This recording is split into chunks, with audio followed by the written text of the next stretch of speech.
What's your favorite fast food? Jack in a Box. Hell yeah. What's your go-to from there? Just Jack in a Box. Oh shit. Jack in a Box. Jack in a Box? Hell yeah. Hell yeah. I like how it's. Y'all best bet is be like, hey, bro, drop that with Jack, bro. I ain't laying down. Like, I'm gonna get back even if I get life. Trust me. So lit like a nigga touched my car. I ain't even touched this. That's fine. Because everybody know when I got off stream with Kodak, he was regular. I don't know where the deodorant launch person went, but he was normal. I went to the studio, everything, till like 7 a.m. Kodak Black and Jack Boy's beef has gotten so messy that an innocent woman already lost her life, and now things look like they're getting even darker. Rumors are spinning fast, and some people online are claiming Jack Boy might have sent shooters after his old friend. 2 men were hit in Yak's neighborhood, and today we're breaking down why fans think Jack Boy had something to do with the October 2025 shooting. Deputies from the sheriff's office pulled up to the 1600 block of Northwest 10th Circle in Pompano Beach, a spot known for danger, and found 2 men shot on the ground. They rushed both of them to the hospital, but one didn't make it and passed away before giving the cops any kind of info. The shooter was long gone before law enforcement arrived, leaving everyone guessing who really pulled that trigger. Florida is full of places where trouble jumps off fast, but Pompano Beach hits different because that's where Kodak Black grew up. That's exactly why fans started connecting Jack Boy to the situation, whether there's proof or not. Right after the shooting, Jack Boy went on IG and showed Yak's hood like he wanted everyone to know he was paying attention. He posted a news clip about the shooting and said, "Even though y'all don't like me, it's sad to see y'all boys keep dying every other week. Go get y'all CDL license. I got trucks. I'm gonna put y'all on." That message got people talking like crazy because it sounded half concerned and half taunting at the same time. Then Jack Boy dropped another IG story using Yak's track, "Before I Go," where Kodak raps, "Everybody going to die before I go, go. Everybody going to die before I go." Jack Boy used that line to make it sound like he was sending a message back at Kodak and his circle, almost like he was telling them he's outlasting all of them. This turned the whole situation even wilder. But even with all the online noise, there's still no real evidence saying Jack Boy had anything to do with the Pompano Beach hit. A few months before the shooting, Jack Boy had already said he was willing to go to prison for life before squashing anything with Kodak, and people have been using that old statement to stir up new drama. Yak didn't say anything back to Jack Boy's trolling online, but he did fire off some clear shots at him while streaming with a dude named Neon. During the stream, Kodak straight up said he wanted to see Jack Boy gone, and that comment shook fans because it sounded way too serious. People started saying Yak was wild for speaking like that, especially since cops already believed some shooters tried to go after Jack Boy just to earn clout by doing something tied to Kodak. Back in 2023, Jack Boy had a show in Sanford, Florida, and things went left the moment he and his crew wrapped up. They hopped into their Sprinter van to head out, but 6 cars full of shooters were already waiting in the cut for him. Jack Boy and his people kept moving, but the shooters targeted the wrong van. At the exact same time, a separate group of innocent women were riding in their own Sprinter, and that's the one the shooters lit up with bullets. They dumped shots into that van thinking Jack Boy was inside, but instead they hit 6 women who had nothing to do with the drama at all. One of them, Princess Tolliver, tragically lost her life, and 5 of her friends were hit too. These women weren't at Jack Boy's concert, weren't beefing with anyone, and were just trying to get home.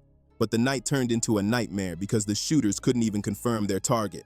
Law enforcement ended up arresting 13 men tied to a Crip set from Seminole County called On Top Forever, also known as OTF. Kodak never caught any charges connected to the shooting, but detectives said members of OTF had been watching the beef between Jack Boy and Kodak play out online, and they allegedly jumped in trying to take out Jack Boy for clout. Shootings outside concerts happen often, but someone clearly wanted Jack Boy gone for real, because later they even tried to hit him at his own place inside a gated community. Rumors spread that Jack Boy's brother got hit and had to be airlifted to the hospital by helicopter. After the incident, Jack Boy hopped on IG Live and clowned the shooters for missing him, acting like nothing could touch him. Things cooled down for a bit after Jackboy's fans got caught in the crossfire in 2024, but the situation sparked up again in January 2025. Jackboy spotted Yak's custom Jeep sitting somewhere and took a picture with it, posting it like a message aimed straight at Kodak. It was basically him saying he could still reach Yak's world whenever he wanted. Kodak fired back the next day, saying he wasn't stressing anything and wasn't scared of whatever Jackboy was trying to signal. Jackboy didn't actually touch the Jeep at all, but he still used that photo to stir things up. Yak didn't waste time on it and just kept moving forward, acting like the whole thing was nothing. A few weeks later, Kodak even ended up at the White House, which had the internet going wild. Kodak already had a connection through Donald Trump because back in 2019, he got hit with a 4-year sentence. But then Trump pardoned him in 2021, which changed everything for him. Getting invited back to the White House is a huge moment for any street rapper. But Jackboy wasn't impressed at all and jumped online calling Kodak a crackhead to embarrass him in front of everybody. Jackboy has been calling Yak a junkie for a long time, saying Kodak blackballed him in the industry and then supposedly went downhill and started using hard stuff. Jackboy isn't the only one who thinks Kodak has been acting off. Yak went viral after his Drink Champs interview in 2023 where he looked spaced out, and the situation got messier when he got arrested months later for cocaine possession. Kodak told fans he was just sipping lean that day and claimed the cocaine charge was fake, but then he also admitted on live that he had smoked meth before and even said, "I done cocaine." He kept saying he wasn't a junkie, but his behavior made headlines again after he threw rocks at a reporter who tried to ask him questions. Then in May 2025, Yak dropped a freestyle on the Radar and had everyone buzzing because he said, "Kids ain't they stepdaddy? Young dude with a meth habit, still flashy." The line had people confused, claiming he was clowning himself while still bragging at the same time. And in October 2025, Yak went live again, saying he wasn't tweaking on meth, but admitted he tried it before. During that same live stream, Jackboy popped up and once again called Yak a crackhead. He also claimed he flew out to Haiti to meet with a woo lady, and that's why Kodak fell off. Woo ladies are women who practice voodoo, and Jackboy allegedly worked with one to get back at Kodak. Kodak's dad is from Haiti, and Yak has rapped about voodoo plenty of times, including on his track Voodoo with Future, where he says, "I prayed to the angels." Kodak once rapped lines like, "But the devil is stronger. Wondering why I'm in hell still. Nobody's nice. Nobody cares." And after Jackboy claimed he was using voodoo against him, things got even wilder. Jackboy dropped the track Woo Lady and fired off bars like, "Ain't gotta go see no woo lady. What you think my grandma for? My granny played with voodoo. I feel like I made 100 off a glitch. Now I own the studio. Okay, cool. Let's go. Talking stuff. Better not be at that stove." He made it sound like he had his own spiritual backup ready to go. Then Jackboy called Kodak out again for dropping a track with 6ix9ine. Kodak had always talked about hating snitches, so fans were shocked when he ended up in the studio with 6ix9ine like nothing happened. Yak started getting a heavy wave of hate online, but Wack 100 claimed Kodak only did the feature because he got paid $1 million and received a Rolls Royce on top of that. Jackboy said he didn't care how much money was involved and let loose in his raps again. He said things like, "Quit acting tough, the weakest. Little boy, I know the real you. Even with $1 million, that money can't unlame you. You did a song with the Rat for $1 million. No real street dude respect you. Surrounding yourself with people who won't check you." He was basically saying, Kodak sold out for a check and lost respect from the streets. Jackboy wasn't the only one who had something to say either. A man named Billy Yotto, who has been linked to the old Treyway crew, also jumped back into the drama. He had tried to chase 6ix9ine down with a gun years ago when things were crazy in New York, and after Kodak linked up with 6ix9ine, Billy Yotto went on No Jumper and announced that Kodak was banned from Brooklyn. He wanted everybody to know he wasn't rocking with Yak, teaming up with someone who had that kind of history. Jackboy kept clowning Kodak nonstop, even throwing shots about Yak hanging out with Trump. In his raps, he said, "Stop acting like you up.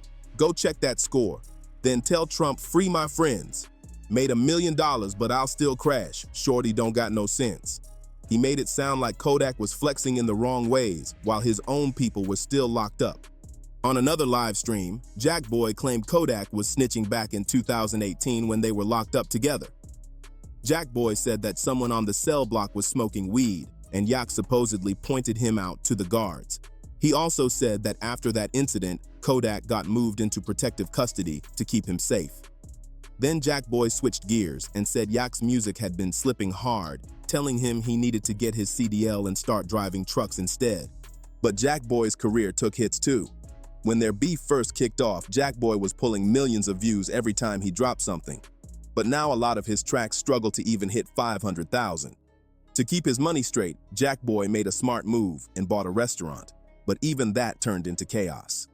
He and his homie Cliché Hill opened a spot in Oakland called Pierre, hoping to get into the food business, but the restaurant fell behind on rent by over a year and was already close to shutting down.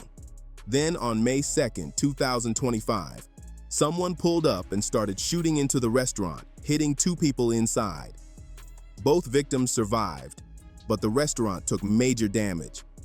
Nobody knows who pulled the trigger, but people online immediately started saying the shooting might be connected to the ongoing beef between Jack Boy and Kodak. After the incident, Hill started a GoFundMe to repair the restaurant, but before they could even fix things up, someone came through and smashed out some of the windows with bricks. Jack Boy and Hill tried to move the restaurant to a new location, but before they could make it happen, the landlord kicked them out completely. On top of that, they're now being sued by a restaurant company for owing over $10,000 in unpaid costs. The whole business turned into a mess fast. Both Jack Boy and Kodak seem far from their peak right now, but some people insist Kodak isn't really using anything and that he's just playing a character for the cameras. A streamer named Zoe linked up with Yak in the studio, and she said that when the cameras turned off, Kodak acted totally normal and switched into a much calmer version of himself. Jack Boy kept saying Yak's money was drying up, but Kodak shut all that talk down fast when he dropped $800K on a brand new icy piece that had everyone online going crazy. Jack Boy didn't back off though. He also claimed Yak didn't have any real street support. But then a wild situation hit social media that had people debating. Kodak had gotten into an argument with some random guy on IG Live, and the dude said Yak never put in real work in the streets. The very next day, a separate group of guys caught that same dude and they stomped him out on camera. It spread everywhere, making people think Yak sent them. But there's no evidence that Kodak ordered anything, and some people said those dudes only jumped him because he was disrespecting their neighborhood, not because of Kodak. The beef with Jack Boy has brought Kodak a ton of drama over the years, but lately it looks like Yak is trying to move different. He dropped a new track called How to Let Go, and the whole vibe is about stepping away from the street life. He raps, trying to find a way, doing something different, leave the street life behind without me dissing it. All this killing stuff seemed like it ain't no ending. My lil homie had big dreams, now he a memory. Yak sounded like he was finally trying to grow past the chaos. But even if Kodak wants to pull back from the streets, Jack Boy is clearly on another kind of energy. Jack Boy keeps insisting Yak started the beef in the first place, and now he's so worked up about it that he says he's ready to take a life sentence before he ever makes peace with Kodak. The tension is still hot, and Jack Boy's attitude shows he's nowhere near done with this situation. Even with all this tension building up, the story took another wild turn when fans started saying the beef might spill into the industry in a whole new way. People online began claiming that some of Kodak's old business partners were slowly backing away from him, worried the drama with Jack Boy might bring unwanted heat to their brands. This rumor hit social media fast, and folks started pointing out how Yak hasn't been popping up with certain people he used to link with all the time. Then a clip started floating around showing one of Yak's longtime producers in the studio working with a different rapper who used to be cool with Jack Boy. Fans immediately jumped into the comments talking about he's switching sides, even though nobody said anything official. The whole thing added even more fuel to the fire because people thought Kodak was losing folks behind the scenes, but Kodak wasn't stressing it. A few days later, Yak hopped on IG Live showing himself in the studio with a whole new team, smiling and hyping up some unreleased tracks.